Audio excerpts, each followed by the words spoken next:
Yeah, how you doing? You well? very well. And Where are you calling in from? I'm calling from Mumbai. Mumbai. I love it in Yeah. Mumbai. I'm dying to go back to India, if I'm really honest. I love India so much. It's literally probably my favorite country that I've visited. Just seeing the culture, the colors, the food. Growing up in my family would always, every weekend whilst watching Grand Prix, we would have Indian. It was like our treat. Whilst I know it's not the same as exactly the same as the food in India, because I've experienced in Mumbai, it's better for sure. But still, I'm such a huge admirer of the culture. We're in this pandemic. I can't come and visit you to receive this amazing award. I'm so blown away, and so thankful to everyone at GQ and everyone in India for having me. This is a real huge honor. I mean, you're having the most incredible year for everything, not just the racing. I think that's obviously very important, but just the stand you've taken this year has been, I mean, Uh, monumental and inspiring. And I mean, it's just wow. Crazy because I think people, we all see things from different perspectives naturally, but when we see those out there that are doing things, whilst you always see the icing on top of the cake or the tip of the iceberg, people don't always get to see what's below. So a lot of people can think it's been the greatest year, and it has in so many aspects, but then there's still the human factor, just like everyone else. I'm only human. So I've been locked up, I've been isolated, and it's been the most challenging year for me, and also not only just in my personal time, but just seeing what's happening around the world. It's been so it's been emotionally wearing, but I love that there's this big awakening. I'm going to ask you about that, but I want to ask you a bit about the racing to start with, which is what Yep. did you feel when you crossed the finish line in Portugal? Such a powerful weekend, because getting to 91 was something that I could only have dreamt of. Then I started nearing that record race after race, and then it felt like, maybe at 90 I'm going to get stuck here. And obviously I got to the 91st, but then going to the next one, it felt like back to business, back to kind of taking on the baton from a great champion like Michael and carrying it on, seeing where we can take it. You've been championing the ongoing social justice movement. What compelled you to take that kind of stand? Watching George and Ahmaud Arbery, seeing so many of these lives taken away from people that have been put in place to protect them. But watching that video of George brought up emotions that I did not expect to hit me so hard. Of course, it's sad for everyone to watch that, and it should never ever happen.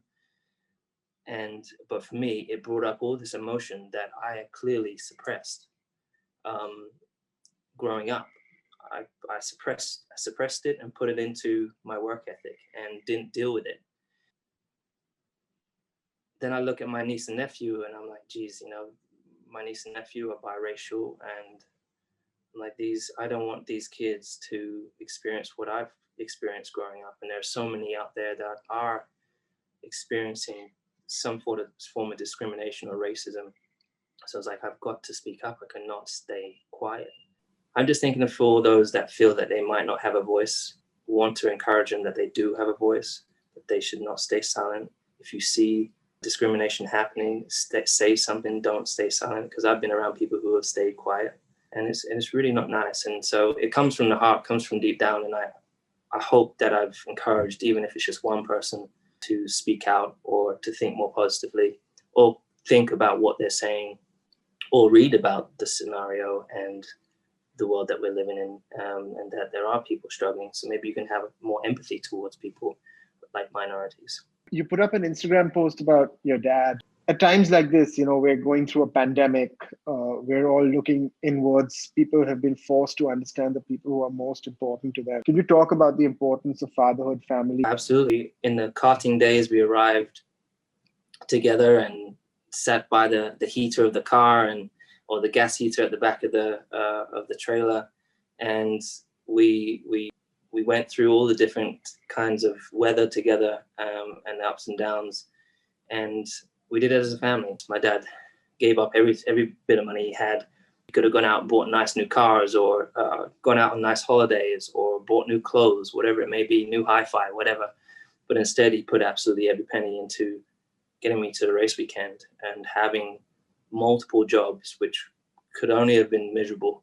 What's amazing about this, our story, is it's not, personally, I don't feel it's what I'm doing on track right now. That's all good and everything, but it's the journey of a father and a son, and the complexities and the challenges that we faced along the way. You know, the racial abuse, the challenges of not having the money, the challenges of not being able to race because we couldn't afford it at times, and the ups and downs, but always doing our talking on the track and working together. What would you like to see for the world in 2021? I really, really want people to continue to fight for their rights. You know, it's people that can change government, I think. It's people that can change the world. Collectively, we need to come together. So I'm hoping and praying for a more united world. I want to see quality education for young kids. Every kid around the world deserves the right to an education, and there's millions that don't even have access to it. So I know it's not going to change in 2021, but I hope that we can start on the right foot next year.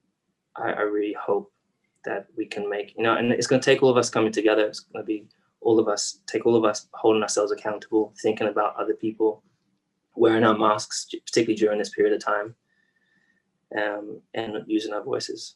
So continue doing what you're doing. Congratulations on your award, and all the very best for everything that's about to come for you. Really appreciate it. Thank you so much.